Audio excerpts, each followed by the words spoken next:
ইসলামের এই গুরুত্বপূর্ণ বিধান জিহাদ ফি সাবিলিল্লাহ আমাদেরকে বছরের পর বছর চেষ্টা করা হয়েছে যে ইসলামের এই শ্রেষ্ঠতম ইবাদত আল্লাহর রাস্তায় জিহাদ এটা টোটালি ভুলাইয়া দেওয়ার জন্য।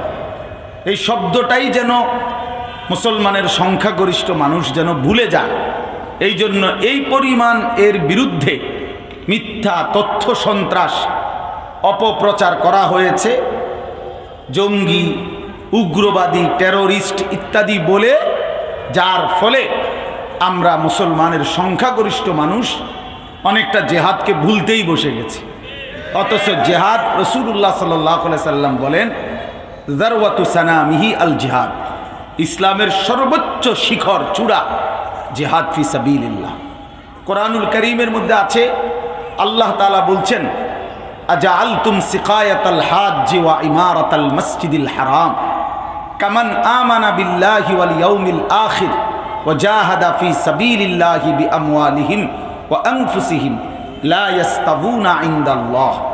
আল্লাহ তাআলা বলেন হাজী সাহেবদেরকে পানি পান করানো, আল্লাহর ঘর কাবা ঘরের খেদমত করা, এর ঘর সহ সমস্ত কিছু সংস্কার করা, আল্লাহর ঘরের খেদমত, আল্লাহর ঘরের হাজীদেরকে পানি পান করানো, এইটা একদিকে, আর আল্লাহর প্রতি ঈমান, আখিরাতের প্রতি ঈমান এবং আল্লাহর রাস্তায় জান মালের জিহাদ, এই দুইটাকে তোমরা সমান মনে করো না, বরং ঈমান আল্লাহ এবং আখিরাতের প্রতি এবং আল্লাহর রাস্তায় জান মালের জিহাদ, আল্লাহর ঘর কাবার খেদমত হাজী সাহেবদের ওই খেদমতের চাইতেও কোটি কোটি গুণ বেশি দামি, আযমু দারাজাতান ইনদাল্লাহ, আল্লাহর নিকট অনেক বেশি মর্যাদা আল্লাহর জন্য জান দেওয়া, আল্লাহর জন্য জান দেওয়া।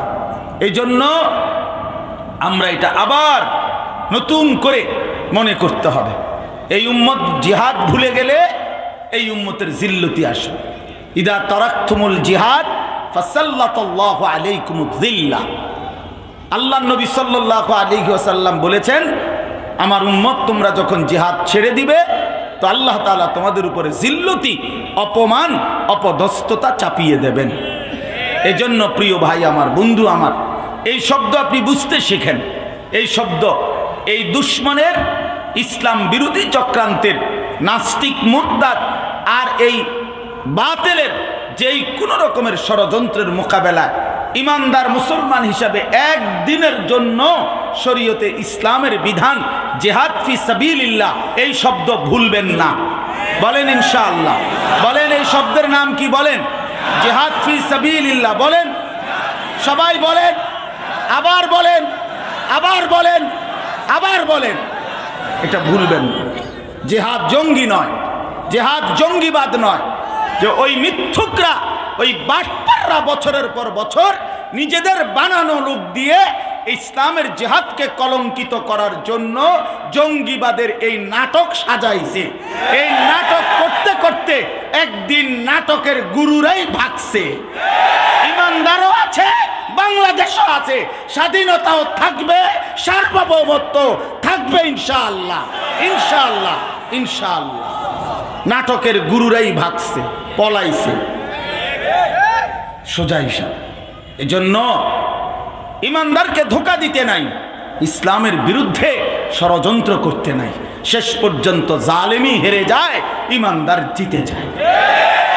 এটাই সত্য, এটাই বাস্তব, এটাই বাস্তব, এটাই বাস্তব।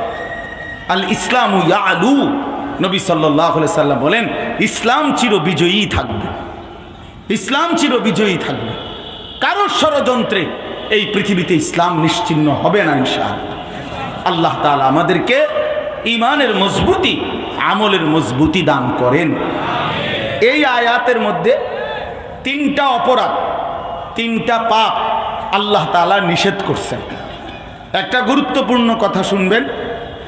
একজন ঈমানদারের কাছে আল্লাহ তাআলার সবচেয়ে বড় চাওয়া তাকওয়া, তাকওয়া অর্জন।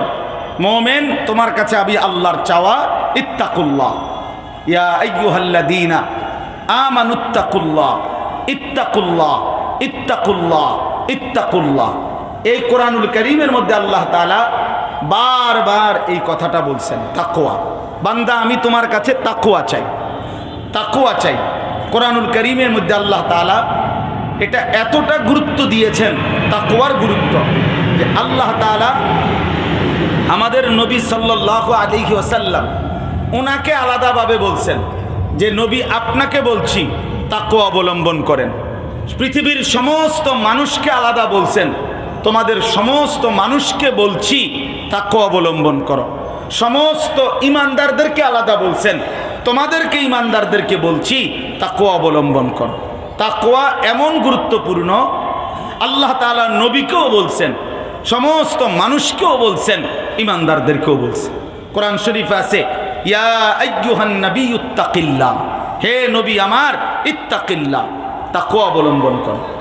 কোরআন শরীফে আছে ইয়া আইয়ুহান নাসুত্তাকু রাব্বাকুম, হে মানুষ, হে পৃথিবীর ইনসান, তাকওয়া অবলম্বন করো। আর কোরআনুল কারীমের মধ্যে আছে আল্লাহ তাআলা বলেন ইয়া আইয়ুহাল্লাযীনা আমানুত্তাকুল্লাহ, হে ঈমানদারগণ তাকওয়া অবলম্বন করো। তাইলে ঈমানদারের কাছেও আল্লাহর চাওয়া তাকওয়া, সমস্ত মানুষের কাছেও আল্লাহর চাওয়া তাকওয়া, রাসূলুল্লাহ সাল্লাল্লাহু আলাইহি সাল্লামের কাছেও আল্লাহ তাআলার চাওয়া তাকওয়া। এখন তাকওয়া কি? তাকওয়ার মূল অর্থ, প্রথম অর্থ তারকুল মুনকারাত, সমস্ত গুনাহ ছেড়ে দেওয়া।